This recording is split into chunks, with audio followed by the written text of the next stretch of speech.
नमस्कार, मैं कुमारी श्रेया। शिक्षा की बात हर शनिवार के इस नए अंक में आप सभी शिक्षा प्रेमियों का हार्दिक स्वागत करती हूं, अभिनंदन करती हूं।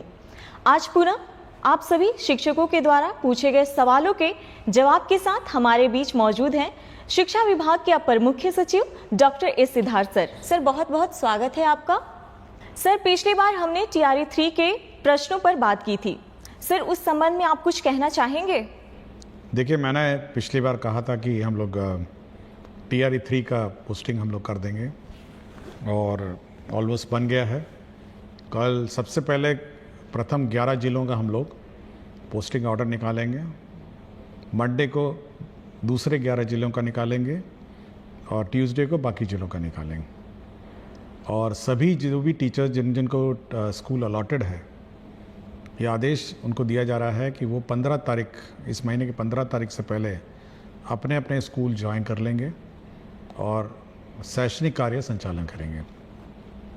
तो मैं चाहूँगा कि वो सभी जो टीचर्स हैं वो अपने अपने स्कूल्स ज्वाइन करें। और ये हो सकता है कि उसमें किसी को कोई समस्या हो, अपनी व्यक्तिगत समस्या हो, लेकिन क्योंकि नई बहाली है इसलिए सभी को अपने अपने फर्स्ट पोस्टिंग जिलों में ज्वाइन करना आवश्यक है और बाद में अपनी जो व्यक्तिगत समस्या है वे DO के माध्यम से राज्य मुख्यालय को भेज सकते हैं।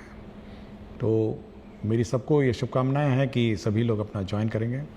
साथ ही साथ नेक्स्ट वीक हम लोग TRE 1 और TRE 2 के महिलाओं का स्थानांतरण जो दूरी के आधार पर है उसको टेकअप करेंगे। आपको ज्ञात होगा कि हम लोगों ने पिछले सप्ताह तक जितने भी विशेष समस्याएं हैं, बीमारी है, विकलांगता है, पति पत्नी है और उसके छूटे हुए मामले भी हम लोगों ने टेकअप कर लिए हैं।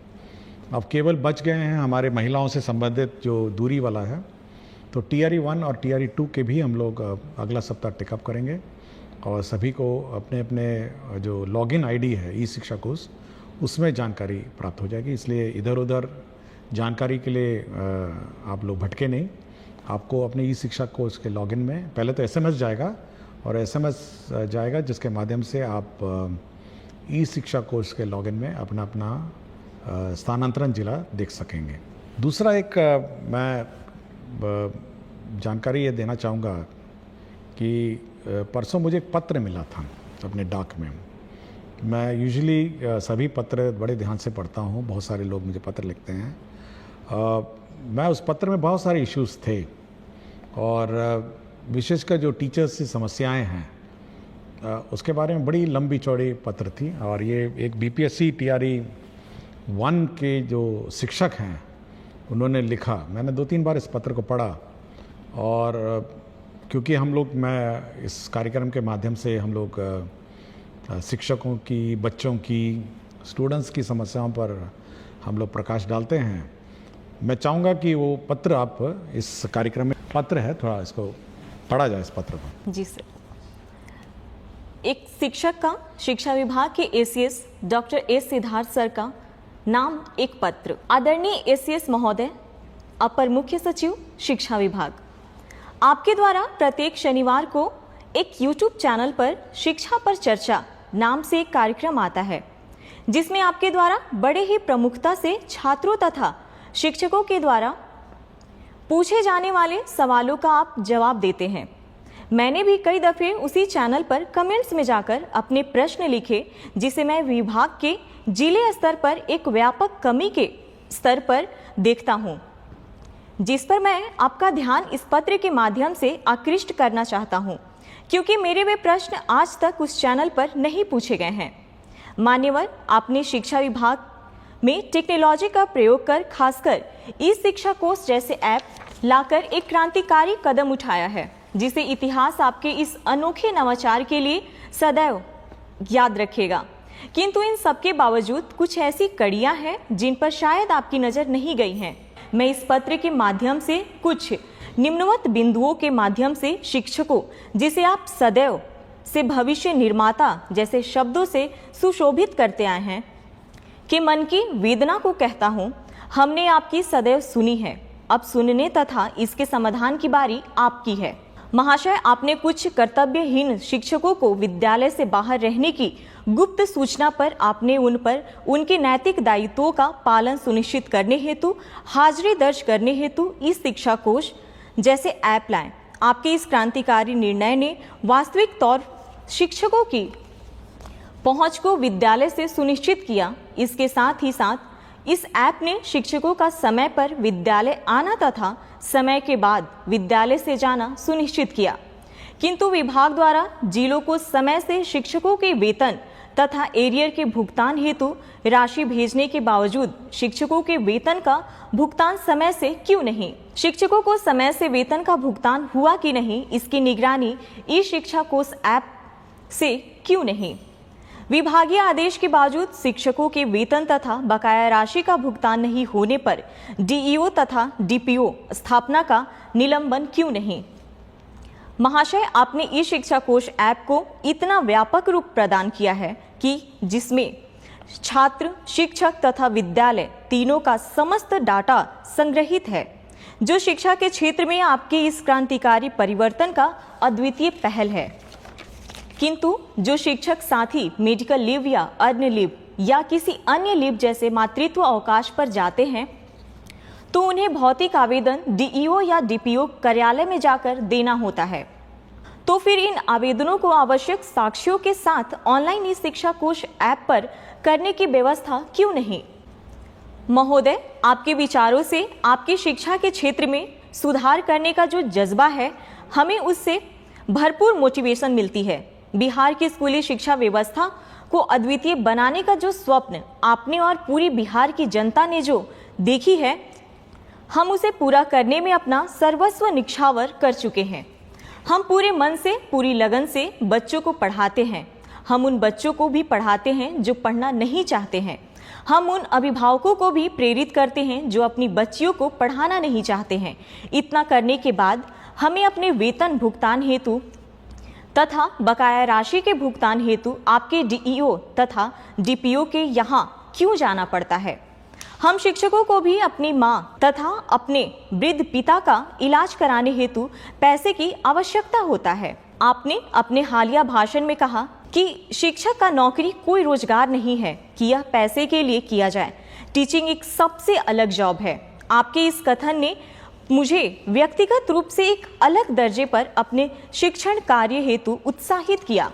हम अपनी मजदूरी मांगना भूल भी जाएं, मगर हमारा आत्मसम्मान नहीं। आप शिक्षा विभाग के एसीएस होकर हम तमाम शिक्षकों को इतना मान सम्मान देते हैं। आप सभी शिक्षकों को आप कहकर संबोधित करते हैं, किंतु दुर्भाग्यवश आपके डीईओ, डीपीओ तथा उनके कार्यालय के लिपिक, परिचारी सभी लोग हमें अपमानित करते हैं।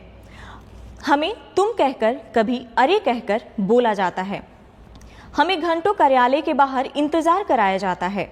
मान्यवर, आपके डीईओ तथा डीपीओ के दुर्व्यवहार के सामने आपका सारा मोटिवेशन समाप्त हो जाता है। उस पल हमें ऐसा लगता है जैसे शिक्षक बनना हमारे लिए गुनाह हो गया है। महाशय, हम शिक्षक अधिकांशतः आपके डीईओ तथा डीपीओ के कार्यालय में जाते क्यों हैं? अर्न लीव के लिए, मेडिकल लीव के लिए, मातृत्व अवकाश के लिए, वेतन भुगतान या बकाया राशि भुगतान के लिए। हम कार्यालय उपरोक्त कार्यों हेतु जाते हैं, तभी हमसे चढ़ावा मांगा जाता है, हमें अपमानित किया जाता है। अगर आप उपरोक्त कार्य हेतु ई शिक्षा कोष ऐप पर भी व्यवस्था कर दे तो कुछ हद तक हम शिक्षकों की मन की वेदना को आप दूर कर सकेंगे। महाशय, जब आप आपके डीईओ, डीपीओ महीने के 1 तारीख को अपनी मजदूरी ले लेते हैं, तो आप हम शिक्षकों की मजदूरी देने में 1 से 2 महीने का विलंब क्यों? एक अभिभावक अपने बच्चों का वेतन दिए बिना अपना वेतन कैसे पा सकता है? यह नैतिक रूप से बिल्कुल गलत है। आप भली भांति जानते हैं सर कि भूखे पेट मोटिवेशन भी काम नहीं आता है। आप और आपके डीईओ भाषण इसलिए दे देते हैं कि आपको कभी भी वेतन के लिए आपके अधिकार के कार्यालय का चक्कर नहीं लगाने पड़ते हैं। अतः महोदय से मेरा नम्र निवेदन होगा कि उपरोक्त बिंदु पर विचार करें ताकि बिहार के तमाम शिक्षक साथियों का दर्द कम हो। मैं इस पत्र को 2-3 बार पढ़ा और मैं इसीलिए इस पत्र को मैंने साझा किया क्योंकि इस कार्यक्रम को मेरे पूरे विभाग के अधीनस्थ सभी पदाधिकारी और कर्मचारी देखते हैं। और एक टीचर की वेदना जो है ना, जब वेतन समय पर नहीं मिलने का, उस वेदना को मैं बार बार हर मीटिंग में, जितना भी वीडियो कॉन्फ्रेंसिंग की मीटिंग होती है, मैं उनको कहता हूँ और ये मैं बार बार उनको चेतावनी देता हूँ। और आखिरी लास्ट टाइम मैंने जब मीटिंग किया था तो मैंने यहाँ तक चेतावनी उनको दे दी कि जब तक शिक्षकों का वेतन नहीं मिलेगा तब तक कार्यालय में जो पदाधिकारी हैं और कर्मचारी हैं ग्रुप डी छोड़ के, उनका वेतन की निकासी नहीं की जाएगी। मैंने यहाँ तक लास्ट टाइम कह दिया। और इस शिक्षक जो मुझे लगा TRE 1 के बहुत ही कमिटेड टीचर है, मतलब ये मेरे विचार से जब मैंने पत्र को बड़े ध्यान से पढ़ा तो मेरे मापदंड में बहुत एक आदर्श टीचर है, मतलब एक टीचर जिसकी मैं परिकल्पना करता हूँ और शिक्षा व्यवस्था जिसके कंधे पे है। और मेरा बहुत उम्मीद है ये TRE 1, TRE 2, TRE 3 और सक्षमता पास जो टीचर हैं कि इस प्रकार की भावना और इस प्रकार का जो मतलब कमिटमेंट है, यही हम सभी शिक्षक से चाहते हैं। ये उसका दूसरा उद्देश्य था। लेकिन अब जो देख के मुझे लगा कि हमारे शिक्षक कार्यालय, शिक्षा विभाग का कार्यालय जो है, अब वेतन तभी उसकी निकासी होनी चाहिए जब हमारे टीचर्स का वेतन पहले निकासी होगा। सबसे पहले जो फर्स्ट राइट है, पहले टीचर्स का वेतन निकासी होगा, उसके बाद ही हमारा जो सरकारी कार्यालय है उसका होगा। यह मैं पहले भी कह चुका हूँ और मैंने लास्ट टाइम इसकी चेतावनी भी दी थी।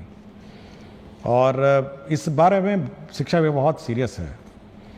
दूसरा ये है कि आपने देखा होगा पिछले सप्ताह हमने एक ग्रीवांस हैंडलिंग पोर्टल, एक वेबसाइट ई शिक्षा कोर्स का पार्ट बनाया, जिसमें 11 अव्यय उसमें है, 11 कंपोनेंट्स हैं, जिसमें भुगतान के बारे में है, जिसमें टीचर्स का अन्य टीचर तंग करने के बारे में है, जिसमें पब्लिक को टीचर तंग करने के बारे में है, जिसमें अन्य टीचर गायब हो जाने के बारे में भी है, जिसमें इंफ्रास्ट्रक्चर के बारे में है, बहुत सारे हैं।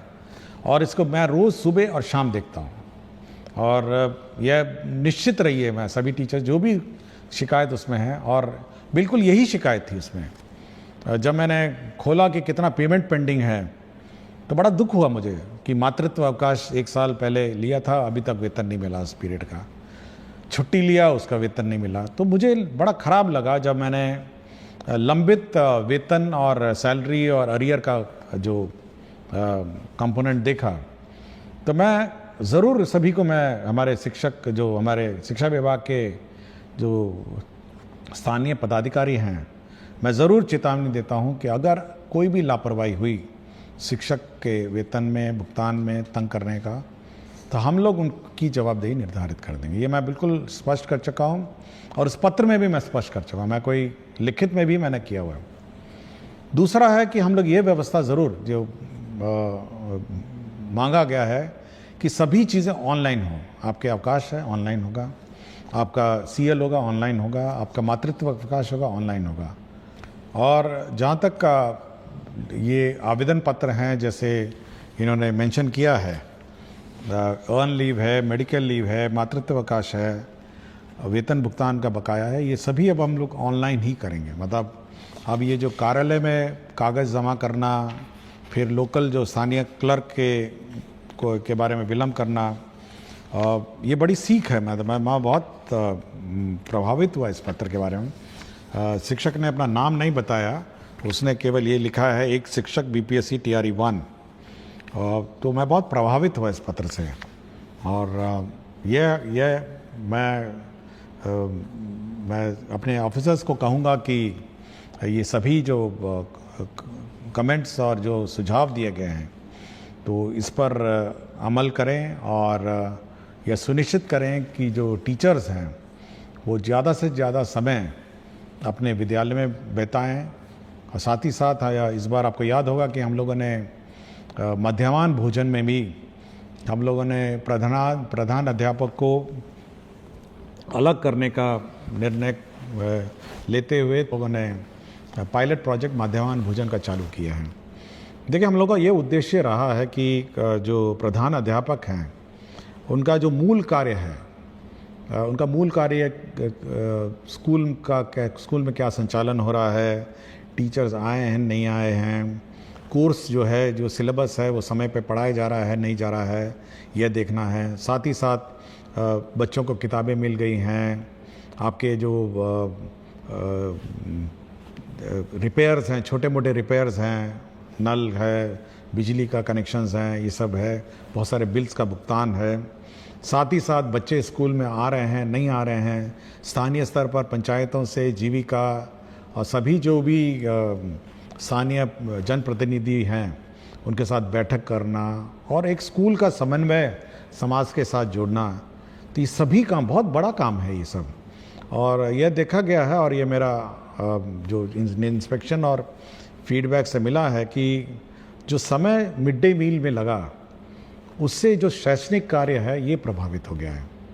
और हम चाहेंगे कि जो प्रधान अध्यापक, जो टीम लीडर है, इसमें कोई जूनियर सीनियर की बात नहीं है, लेकिन एक डेजिग्नेटेड टीम लीडर के रूप में वो काम करे, एक टीम बिल्डिंग करे और साथ ही साथ जो सरकार का निर्देश है कि कैसे पढ़ाना है, स्कूल में गुणवत्तापूर्ण शिक्षा है, इसको सुनिश्चित करना है। अब जैसे हम देख रहे थे परसों, पिछले सप्ताह ही बात है, अब एक टीचर का आपने देखा होगा कि एक ही फ़ोटो पे 10 दिन अटेंडेंस लगा दिया। तो यह भी काम प्रधान अध्यापक का है कि जब वो टीचर आ नहीं रहा है और उसका अटेंडेंस लग रहा है तो ये चेक करके ये पता करना कि भाई अटेंडेंस लग कैसे रहा है। तो ये फर्जीवाड़ा जो अटेंडेंस का हुआ पिछले सप्ताह, जो एक मामला प्रकाश में आया, ये सब पर निगरानी रखना भी प्रधान अध्यापक का है। तो एज अ टीम लीडर जो प्रधान अध्यापक का है, उसका काम है कि स्कूल का संचालन सरकार के नियमानुसार चले और बच्चों की गुणवत्तापूर्ण शिक्षा उनको उपलब्ध हो। और साथ ही साथ समाज में पेरेंट्स हैं, पीटीए मीटिंग, बहुत काम है, इतना सारा काम उसको है, अगर मैं गिनवाने लग जाऊं तो 1 घंटा और लग जाएगा।